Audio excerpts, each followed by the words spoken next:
পরে আপনার ভালো ভালো বড় বড় জীবজন্তু আছে, এখন আমরা সব দেখি শুনি বেড়াই। ঠিক আছে, আমরা তো সৌদের কোনো কাজ কাম করিনি, শুধু ঘুরি বেড়াই।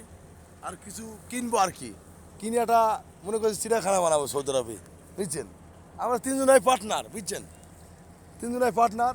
এটা চিন্তা ভাবনা করেছি যে এলে একটা সুন্দর করে একটা হরিণ, তারপরে আপনার উট পাখি, তারপরে ময়ূর পাখি আছে, বান্দর আছে, আপনার হনুমান আছে, অনেক কিছু আছে আর কি, বুঝছেন। এটা বন ছাগল আছে, আমরা সব কেনাকাটা করছি। এই দেখতে পাচ্ছেন আমরা দেখি বেড়াইতেছি, বুঝতে পারছেন, সমস্যা নাই। যাই হোক একটা চিড়িয়াখানা বানাবো ছোট্ট করি, বুঝছেন, দেওয়ার জন্য। আর হরিণের মাংস তো ভাই খুব ইন্টারেস্ট। আর হরিণের কস্তুরি আছে না, কস্তুরিটা আরও কত সুন্দর টেস্ট, আমরা খেয়েছি হরিণের মাংস বহুত, বুঝছেন। একটা হরিণের মাংস মনে করেন 25 কিলো, ওই 15 কিলো করে হয়, 30 কিলো বেশিটা বড়োটা 30 কিলো, তার বেশি হয় না, বুঝছেন। এগুলো ছোটো জাতের হরিণ, কেন বড়ো জাতের হরিণ না আর কি, বুঝছেন। যাই হোক আপনারা সবাই ভালো থাকেন। আচ্ছা ঠিক আছে, আচ্ছা।